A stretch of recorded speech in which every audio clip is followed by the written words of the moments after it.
You have 1 more hour with your families from now. When you're traveling halfway around the world to fight a war, an hour is not nearly enough time to say goodbye. And everyone wants to, say goodbye to their loved ones and spend the most time doing that. So that is the most difficult part of getting things moving here. It's okay. They're here from all around the country. Jason Zirk is from Faribault, Minnesota. He's focused on the enemy. Thank y'all very much. It has to be done. It has to be done. We have to stop them. Chris Barrow is from Greece, New York. Figure go over there, do our job, come back. Hopefully everybody has a safe return. I love you. PFC David Balow is from Duluth, Minnesota. He's ready for anything. A lot of people might be concerned about like the chemical threat, but we've been going through training ever since I got here in June, and that's been our biggest training. There is no training for this moment. I missed like the first 6 months in Afghanistan, and then I'm gonna miss another 6 months or so. Chris Stratton and his wife are from Fergus Falls, Minnesota. It's his job and it's what he wants to do, so we're there behind him and we want him to do it too. So. Are you ready to go? All right, let's go kick some ass. For the 5th Battalion, this is the beginning of a long adventure. For their families, it's the beginning of months of wait and worry.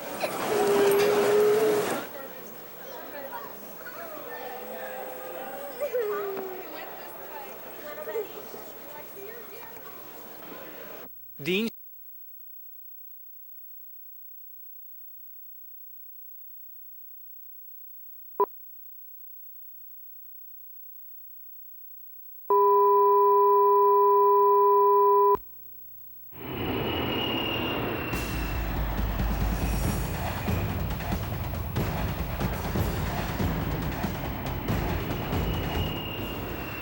Inspections, troop buildups, weapons of mass destruction. The situation in Iraq is intensifying.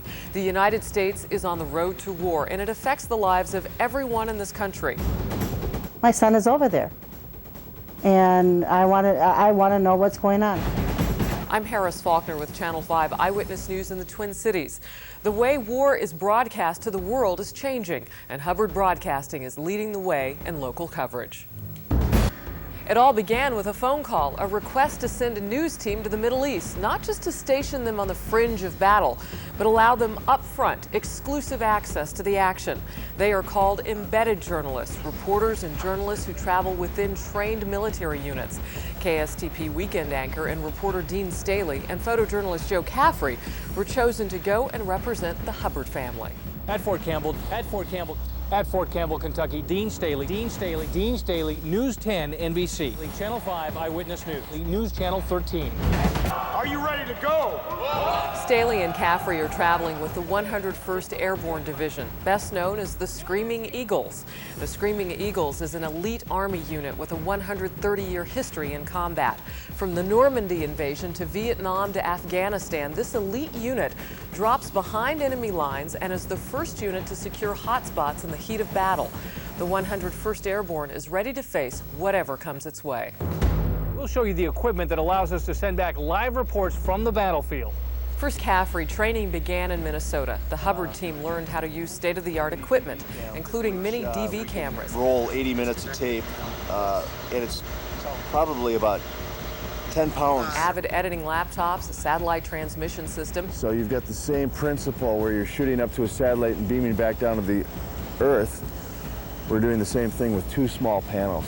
With this technology, they can send reports to the Hubbard stations from some of the toughest environments. We'll be able to send back live reports from the battlefield.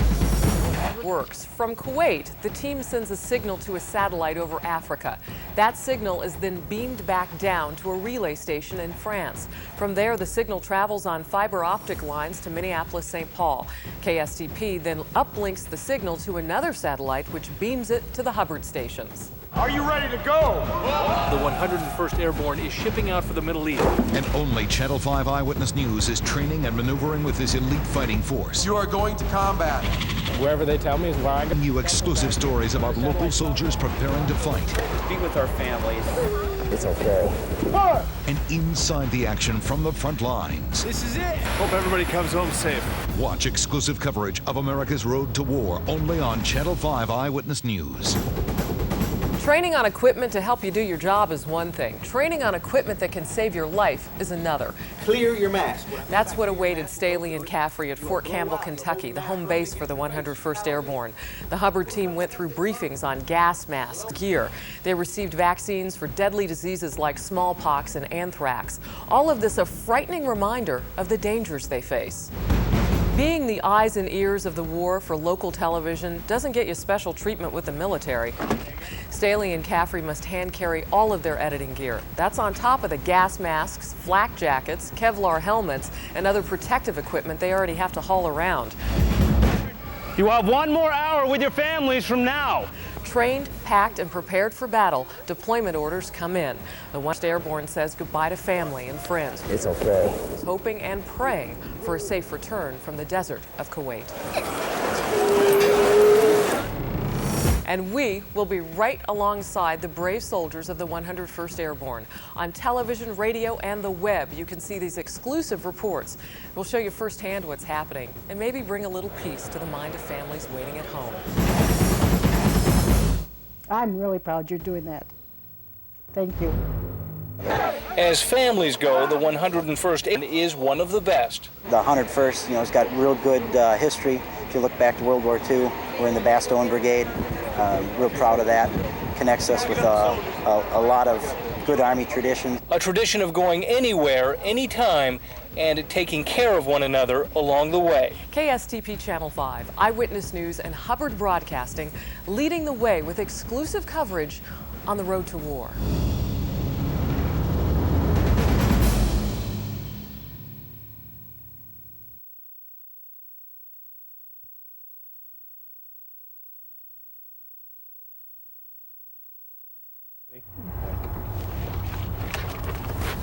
Let's talk about into frame, out of frame, shall we?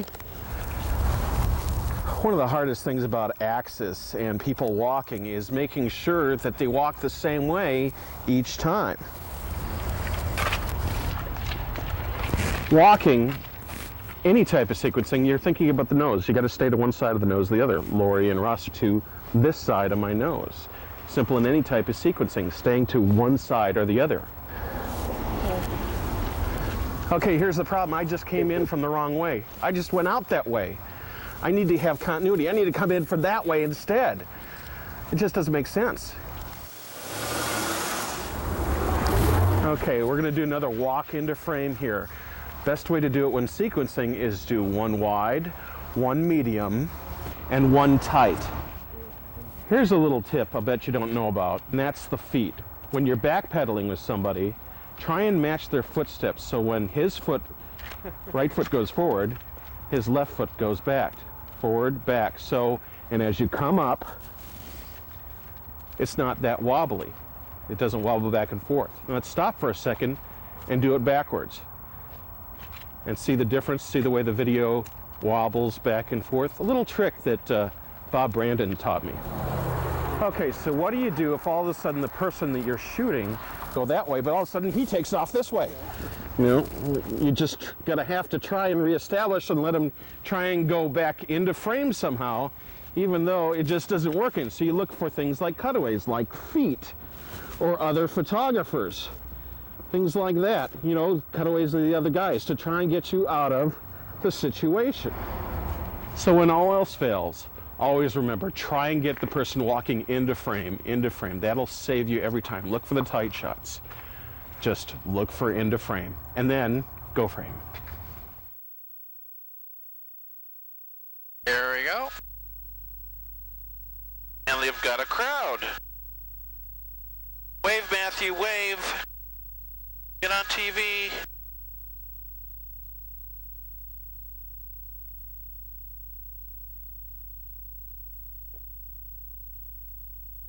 See the little boy? Yep. Isn't he cute?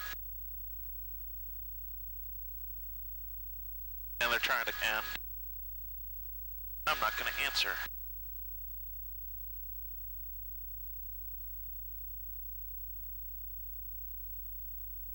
And And they probably can't hear right now.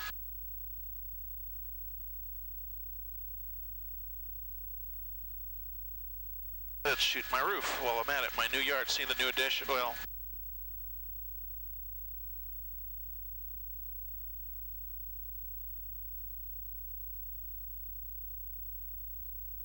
it's like they're just out for a walk. yep.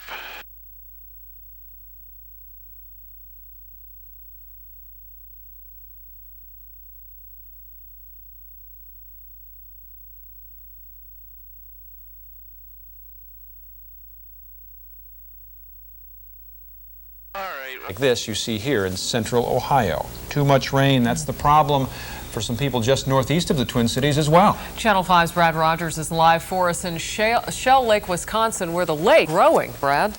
Well, Harris, you know, this park here on Shell Lake is one casualty. 4 inches of rain this week have brought the lake level up here about 4 feet.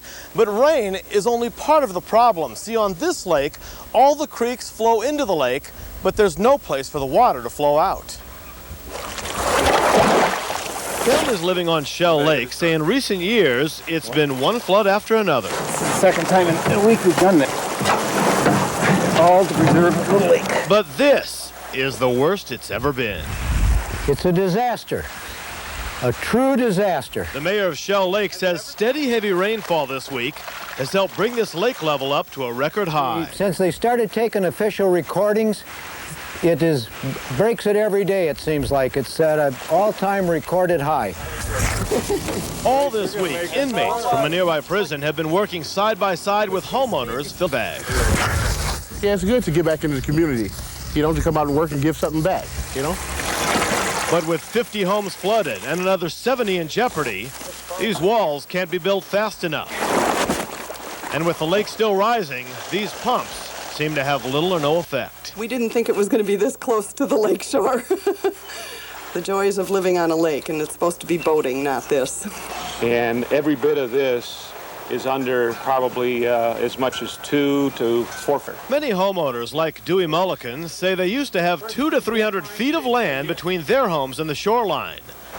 Now it's 2 to 3 inches if they're lucky. Well, the potential of losing this because of the crawl space, it's full of water, it could sink and collapse.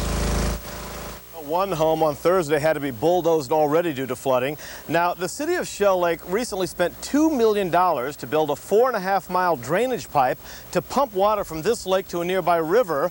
Only since that pipe has been in operation, sprung 7 leaks and is still not working. Live in Shell Lake, Wisconsin, Brad Rogers, Channel 5 Eyewitness News. And back here in Minnesota. Those are unbelievable pictures, and that's also an unbelievable story about that tree swirling in the air. We were fascinated by it, so we want to go back to the police chief of Buffalo Lake, Minnesota, Greg Gowan. Chief, it would appear your town really got belted. It did indeed, yes. What happened? Yesterday late in the afternoon, the tornado sirens went off, weather spotters went out, a very large black funnel cloud eventually did touch down onto the ground. Southbound on Main Street here, where we can see some sirens, some lights coming up here. I was here less than 24 hours ago, or a little over 24 hours ago, and right above where you see those lights right now was over a mile-wide black funnel cloud moving straight north, straight towards our city. The closer it got, the louder it got. Eventually it got so loud it sounded like a rushing freight train. Luckily, we had a good spotter system, and everyone was able to get pretty good cover. I myself and about 50 people from the trailer court were here over my shoulder in the community center during the most of it. At the time, I looked out the window and watched the roof get completely ripped off the bank, as you see here. And I think the defining moment of the entire event was approximately 80 or 90 feet in the air. Right up here where I'm pointing was approximately a 40-foot tall, mature spruce tree pirouetting in slow motion, being held motionless in the air, just turning around very slowly by the tornado with its roots and the dirt coming off of its roots. Very, very trying time. I have massive damage up and down Main Street, massive damage on numerous houses, and here we are this morning now. Chief, a couple in there you said to me that are absolutely amazing. Number one, the funnel itself, you said, was about a mile wide? You know, it was a very scary situation, and when you see movies like Twister, it's always a very narrow funnel. And when I looked down south on Main Street and saw that thing, it was at least a mile wide, if not wider. The first time I could see it, it was as inky black as used motor oil, and it was moving northbound very, very quickly, and it was very, very wide, yes. And that funnel itself, that huge wide funnel, came right over the town. It did indeed. It pretty much entered south edge of the town on Main Street and walked up Main Street, as you see, doing a lot of damage to the downtown business area, and then continued in somewhat of a northwesterly fashion across town, did a great deal of damage to several homes. It completely ripped the roof off a large church, for example. And then you said it lifted that size. What size tree was it that it lifted right off the ground? The one I saw was, there again, difficult to see from the distance, but I'd estimate it at approximately a 40-foot tall, mature spruce tree, very slowly pirouetting in the sky, at least 200 feet up. And how about injuries? Anybody in your town hurt? At this point in time, my search and rescue is fairly complete. I'm comfortable in saying I'm completely unaware of any serious injuries or deaths. I have a multitude of minor injuries, but no serious injuries or deaths at this point in time. Well, that is something of a miracle, and I appreciate your being with us. What an extraordinary day and night you must have had. Chief, thanks ever so much. Thank you very much. The police chief of Buffalo Lake, Minnesota, Greg Gowan. Quite a guy, and very, very disappointed what he had to say, and luckily no injuries or deaths in that town. A mile-wide funnel cloud. Let's get to the news desk and Robin Roberts. And we continue our team coverage of the tornado now with Kathleen Shannon, who is also live in Buffalo Lake. Kathleen, good morning.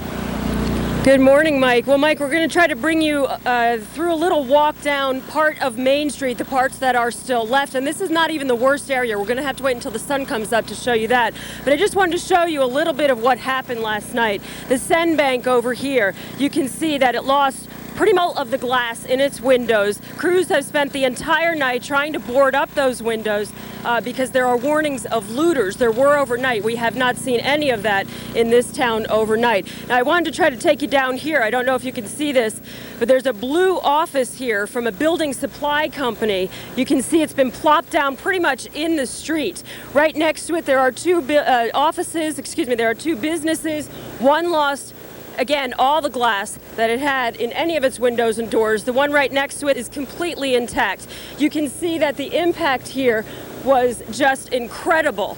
But what people tell us, person after person told us that you could see it, feel it, and hear it well before it hit. We could see it. We watched out of our bedroom window, and you could just see the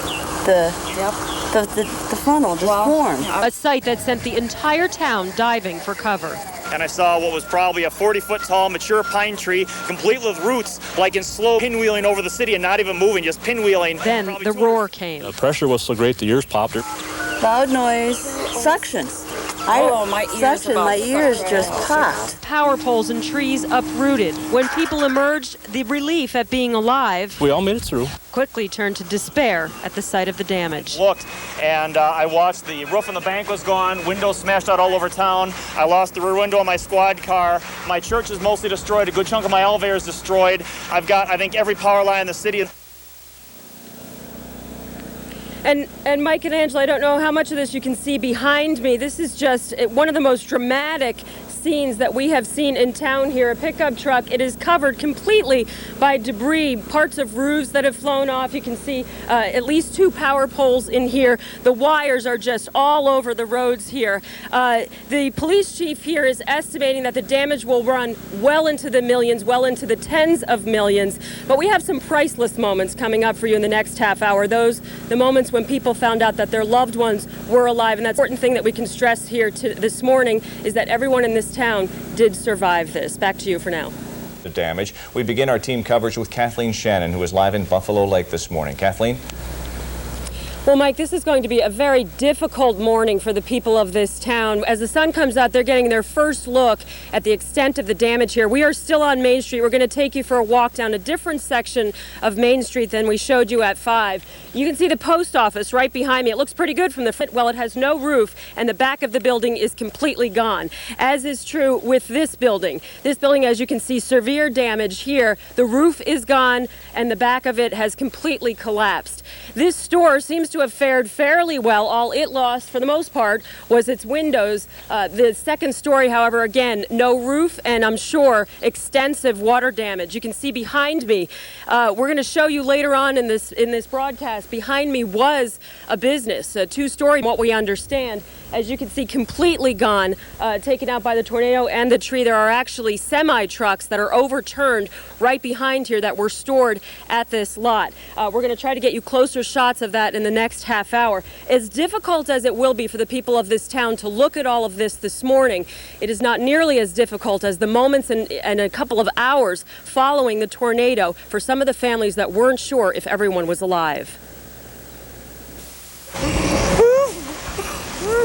A mother separated from her 7-year-old daughter in the storm. A senior couple stranded with an oxygen tank that is running short. We're doing a block-by-block, house-to-house search right now. A police chief trying to account for his entire town. If there's no obvious damage to the home and there's no one that comes to the door, they can probably be safe. If there's obvious damage, go ahead and kick the door in and conduct an interior sweep of the home to make sure no one's trapped or injured inside the home and can't come to the door. What was yesterday the school is now the Red Cross shelter. And our children are fine. They're awfully shook up. Here, the young and the old gather and grieve, while across town... Don't ever do that again. You scared Mommy out of her wits. Jenny Schaefer gathers up her little girl. After a harrowing search, little Zena may now be the only thing she has left. The roof got taken off, the garage got taken off. Reunions being the first small step toward rebuilding a town. And again, here's a look inside one of the damaged businesses. See, everything inside has been destroyed, as well as the business itself. And we should point out that little Zena that you saw, who lost her mother in the middle of the storm, well, she's also got chicken pox on top of everything else that family has to deal with today. But at least they are together, and her mother was able to get the calamine lotion out of the house before it was destroyed. For now, that is the latest here live in Buffalo Lake. I'm Kathleen Shannon, Channel 5 Eyewitness News. What a week for them. Thank you, Kathleen. Diane Runke began piano before her feet could reach the pedals. And by the time she took her first communion, her spot on the bench was secure. I can't play pop or any of that. I can't get the beat, but I do quite well on the hymns. For 20 years, her faith has flowed through her fingers. But this is the first time the organist for the Zion Lutheran congregation has played outside of the church. You've got a lot of responsibility here today. I know I do. Diane must accompany the first Sunday service ever held in the Buffalo Lake School Gymnasium. You have kept us through the perils of the night, especially Tuesday night. Right over here. Tuesday night's tornado ravaged much of the church.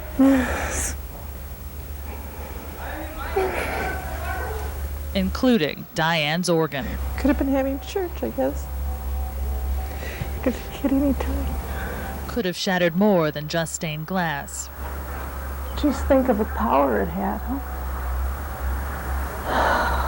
The strength to shake a congregation from its sanctuary. God's people. But not from its faith. The church is just a building. The people are what make the church. God's people. Yeah, we'll make it. What a difference a couple of days can make. Here at the Zion Lutheran Church, the pews have moved, the roof has been tarped, and for the first time since the tornado hit, the congregation sat down to worship. We thank you for what we take for granted. Two congregations without a spiritual home found faith in the gymnasium of the Buffalo Lake School. You have kept us through the perils of the night, especially Tuesday night. Tuesday night's tornado damaged the Zion Methodist Church and ravaged the sanctuary of Zion Lutheran. They told me I should have come to town sooner, but I didn't. I didn't think I could handle it. Diane Runke lives about 9 miles out Slow Lake. Sunday's service lured her back to town, as it has every Sunday for the last 20 years. I went with what I had in my bag, and that was my wedding music. Diane left her sheet music on her organ in here. My organ's right on the other side of these glass windows.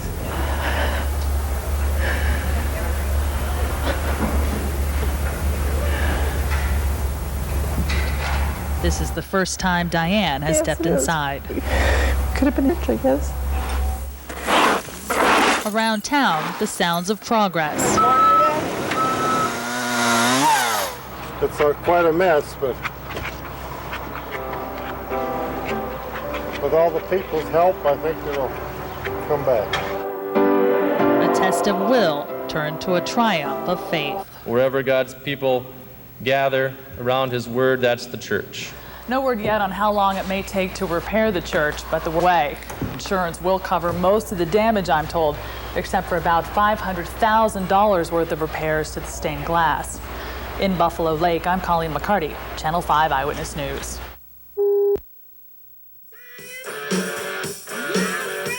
Tom Wernersbach has renamed Pilot Knob Road in Egan. Highway to Hell, AC/DC. Delivering a message. A message that out to anyone on this road, his views on abortion. That's all I'm doing is delivering a message. The choice is up to them. The money for the signs comes out of his pocket. For Wernersbach, the advertising is priceless. My goal is just to tell women they're going to get hurt from an abortion. The message? Some positive, some negative. Is hard not to notice. Howdy. I don't know if I go as extreme as him, but I agree I'm as extreme. I guess everybody has the right to their opinion. I guess I don't necessarily agree with his point of view. Well, I think people need to be paying attention to the road there. He's got freedom of speech, so, you know, that's what he likes to do, I guess. And the song, Here we go. well, it's been playing over and over for hours. That's Highway to Hell. And it keeps Wernersbach going. If you can exercise your First Amendment rights, you might as well do it.